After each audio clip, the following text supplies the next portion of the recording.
নমস্কার বন্ধুরা, welcome to স্নেকধাস kitchen. আজ আমি আপনাদের তৈরি করে দেখাবো আমার স্টাইলের খুব চটপটি টেস্টি নাস্তা রেসিপি। চলুন দেখা যাক।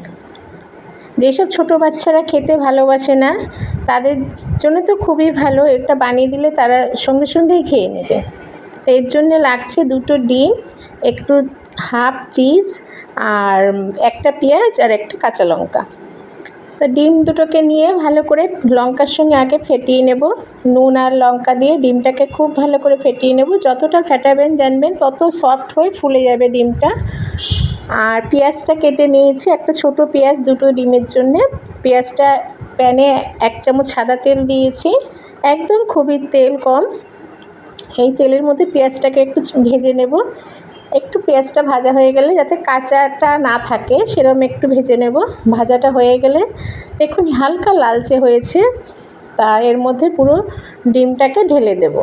ফেটানো ডিমটা পুরো ঢেলে দেব, দিয়ে একটা ঢাকনা দিয়ে ঢেকে দেব অন্তত 2 মিনিটের জন্যে। তার আগে এর ডিমটার উপরে হাফ যে চিজের কিউবটা ছিল, চিজ বারটা নিয়ে ভালো করে গ্রেটারের সঙ্গে আমি ঘষে দেব। ডিমের উপরে ভালো করে গ্রেট করে দেব চিজ কিউবটা, আর দিয়ে একটা ঢাকনা দিয়ে দেব। তারপরে দেখবেন খুব সুন্দর সফট হয়ে ফুলে যাবে যে ডিমটা সমেত চিজটা, আর তারপরেই নামিয়ে নেব। তো বন্ধুরা, আমার তৈরি এই রেসিপিটি আপনাদের যদি ভালো লেগে থাকে আমার চ্যানেলটিকে সাবস্ক্রাইব করবেন, আর পাশে থাকা বেল আইকনটিকে ক্লিক করবেন। তা দেখুন এইভাবে আমি ঢাকনা দিয়েছিলাম 2 মিনিট চিজটা দেওয়ার পরে, তাই অমলেটটা পুরো তৈরি হয়ে গেছে।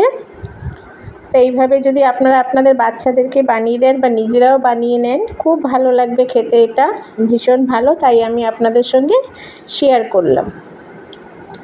তো এইভাবে হয়ে গেছে। তো বন্ধুরা, আমার তৈরি চটপট নাস্তা রেসিপি এখন একদম রেডি। এটা খুব অল্প সময় ভীষণ টেস্টি খাবার। চলি বন্ধুরা, টাটা।